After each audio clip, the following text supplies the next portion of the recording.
नमस्कार छात्रों। तो कैसे हैं आप लोग? उम्मीद करते होंगे कि बहुत अच्छे होंगे, मस्त होंगे।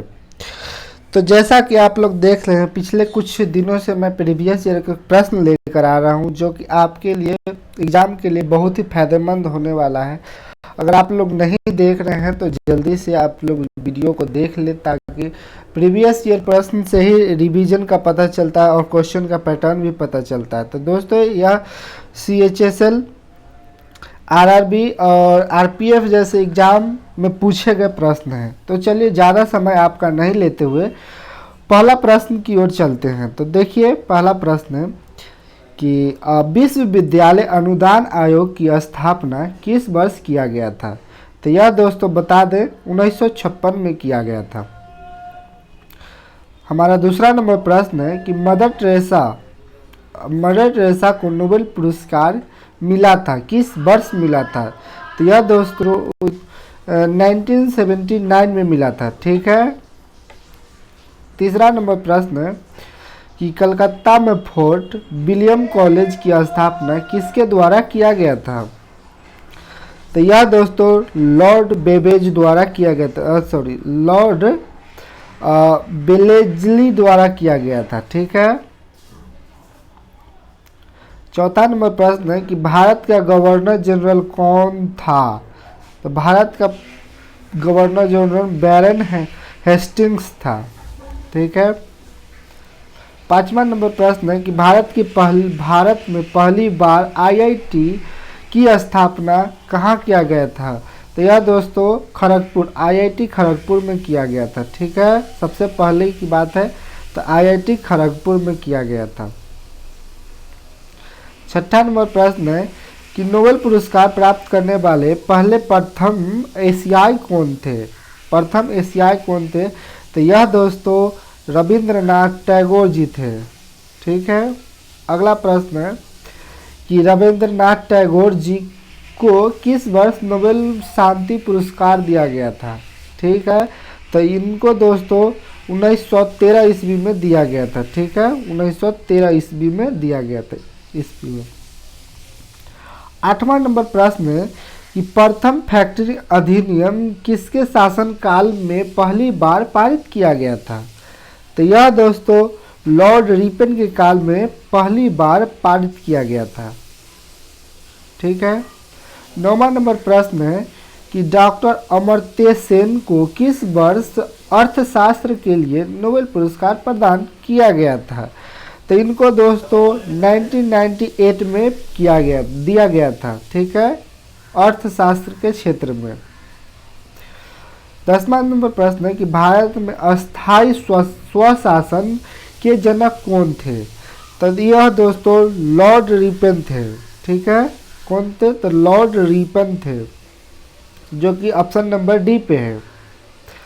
अगला प्रश्न है कि बंगाल विभाजन किसके काल में हुआ था? तो बंगाल का विभाजन दोस्तों लॉर्ड कर्जन के काल में हुआ था। ठीक है। इनके शासन काल में बंगाल का विभाजन हुआ था। 12वां नंबर प्रश्न है कि बंगाल विभाजन रद्द किसके शासन काल में हुआ था? बंगाल विभाजन जो है रद्द किया गया था, वो किसके शासन काल में किया गया था? तो यह दोस्तों लॉर्ड हर्सिन क्या है, द्वितीय के शासनकाल में रद्द किया गया था। ठीक है। 13वां नंबर प्रश्न है कि भारतीय विश्वविद्यालय के संस्थापक थे। ठीक है। भारतीय विश्वविद्यालय के संस्थापक कौन थे? तो यह दोस्तों रविंद्रनाथ टैगोर जी थे।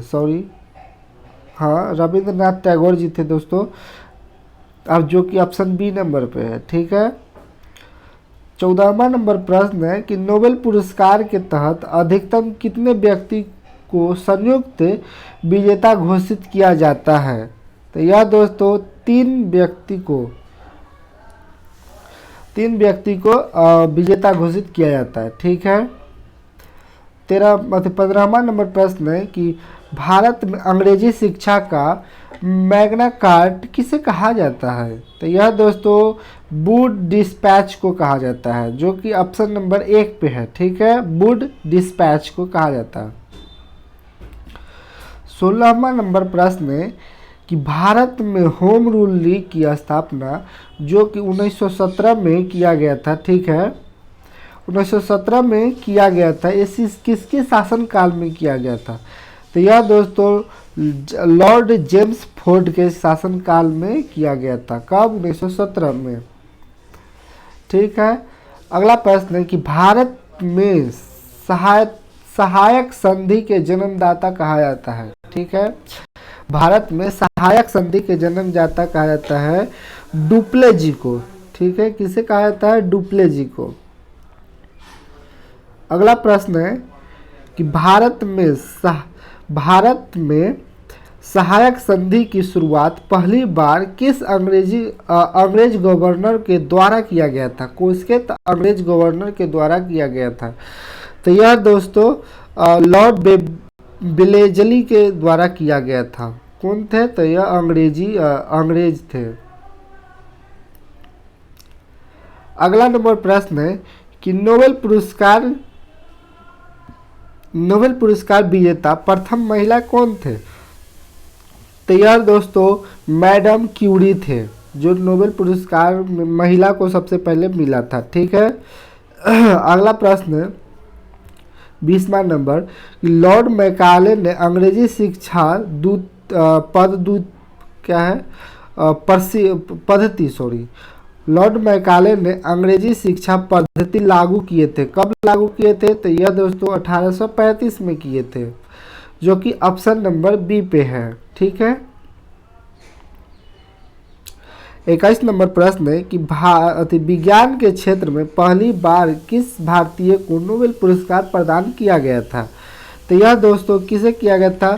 तो सीवी रमन जी को भारत का पहली बार विज्ञान के क्षेत्र में नोबेल पुरस्कार दिया गया था। किनको? सीवी रमन जी को। 22वां नंबर प्रश्न है कि ठगी प्रथा किसके शासन काल में समाप्त हुआ था? ठगी प्रथा जो चला आ रहा था, ये किसके शासन काल में समाप्त हुआ था? तो यह दोस्तों विलियम बेंटिंक के शासन काल में समाप्त हुआ था। 23वां नंबर प्रश्न कि भारत में अंग्रेजी शिक्षा किस वर्ष लागू किया गया था? तो अंग्रेजी शिक्षा दोस्तों 1935 में लागू किया गया था। ठीक है। और किसके इनके जन्मदाता कौन है? तो इनके जन्मदाता है दोस्तों लॉर्ड मैकाले। ठीक है, लॉर्ड मैकाले जी हैं। अगला प्रश्न है कि नोबेल पुरस्कार की शुरुआत किस वर्ष की गई थी? तो नोबेल पुरस्कार की शुरुआत दोस्तों 1991 में की गई थी, 1991 में दोस्तों। ठीक है।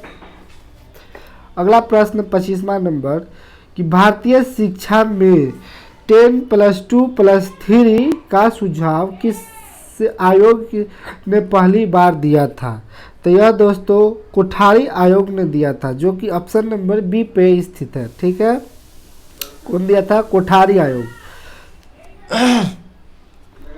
अगला नंबर प्रश्न है कि नोबेल पुरस्कार प्रति वर्ष कब दिया जाता है? ठीक है, किस तिथि को कब दिया जाता है? तो यह दोस्तों 10 दिसंबर को दिया जाता है। ठीक है।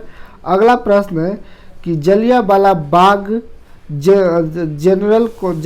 बाग हत्याकांड के समय, सॉरी यहाँ पे कुछ मिस्टेक है, प्रश्न पे सुनिएगा, जलियांवाला बाग हत्याकांड के समय गवर्नर कौन थे? जनरल गवर्नर कौन थे? ठीक है, तो उस समय गवर्नर दोस्तों लॉर्ड जेम्स फोर्ड थे। ठीक है। यहाँ से दोस्तों कुछ प्रश्न साइंस के हैं। कह रहा है कि सोना का रासायनिक नाम क्या है? तो ये तो एयू है। ठीक है, एयू। अगला प्रश्न है कि शुद्ध जल होता है, शुद्ध जल क्या होता है? तो उदासीन होता है, अम्लीय होता है, क्षारीय होता है। तो ये इसका सही आंसर हो जाएगा उदासीन दोस्तों। क्या है? उदासीन, जो कि ऑप्शन नंबर 1 है। अगला प्रश्न है कि क्षार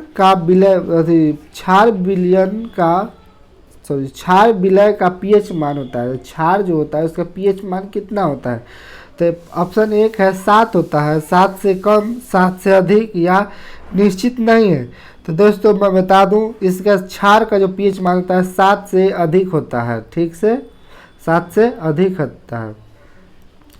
तो दोस्तों यह थे आज के कुछ प्रश्न, महत्वपूर्ण प्रश्न। उम्मीद करते होंगे कि बहुत आप लोगों को अच्छा लगा होगा। अगर वीडियो अच्छा लगा होगा तो चैनल को सब्सक्राइब कर दीजिएगा और वीडियो को लाइक भी कर दीजिएगा और दोस्तों के साथ शेयर कर दीजिएगा। ठीक है, तो आज का वीडियो यहीं पे समाप्त होता है। तब तक के लिए बाय।